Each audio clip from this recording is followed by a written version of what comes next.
Construction of the new St. George City Hall building on Main Street downtown has been underway for over a year now.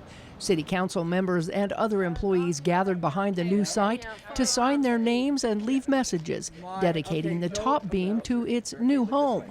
They then posed for a picture documenting the historic event.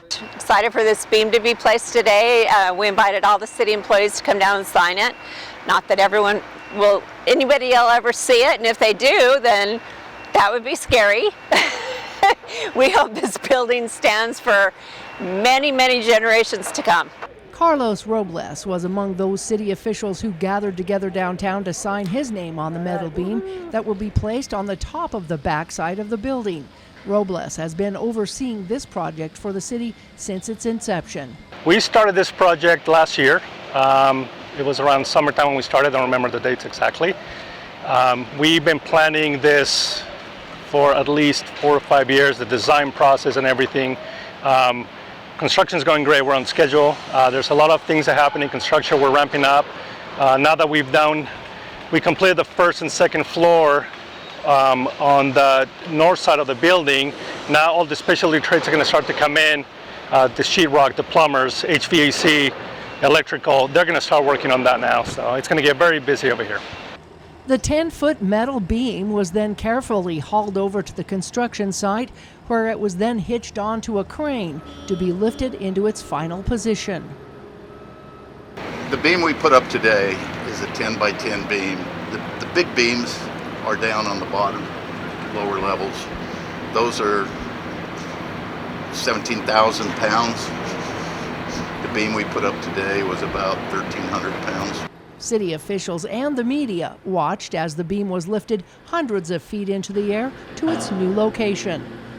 You'll have a crane operator, you'll have a rigger that hooks the beams, cables that hooks the beams together, and then you'll usually have a couple of connectors that, connect it once it's in place. Once they get everything fitted up, they bolt them together and then they weld them together, locks the structure in place. So it's kind of just an erection sequence, and that's why it moved around on them. And if you notice, that beam was sloped. All of those beams at that elevation are sloped. That whole roof is pitched up on the very top. Once pounded in, beams like this are securely welded in.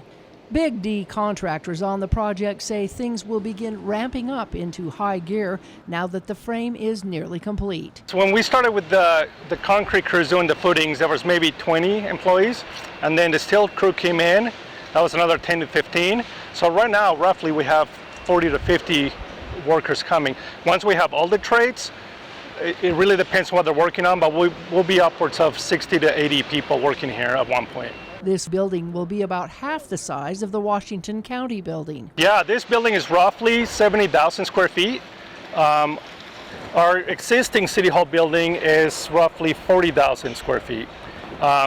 We designed this really to help us prolong the life of the building. We keep growing, population grows a lot here. The total cost is $45 million. And $25 million we had saved over the years, and $20 million is coming from sales tax and bonds. So the total price will be $45 million with the parking structure and the building.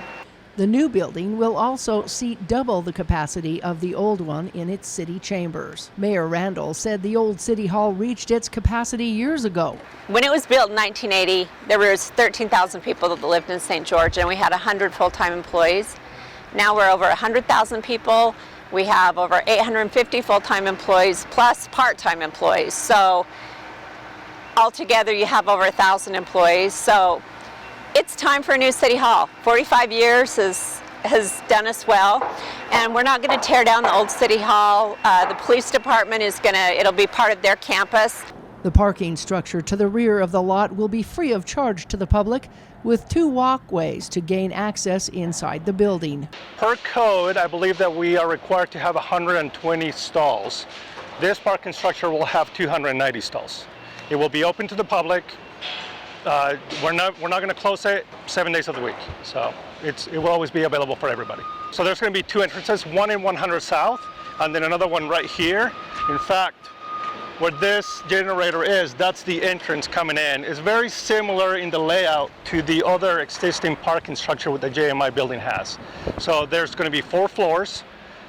If you come in from the south end, you come into the first floor. If you come in from the north end, you're going into the second floor. Construction crews will work through the winter to complete the building.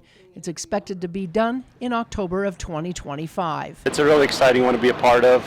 We're really grateful for the City of St. George allowing us to participate in this project and bring it to fruition. It's going to be there, going to be done soon, so we're excited. I think it's just going to be so much more user-friendly, and I think where it's in the heart of downtown, it's an appropriate place for it, right across from historic Town Square. In downtown St. George, Melissa Anderson, Community Education News.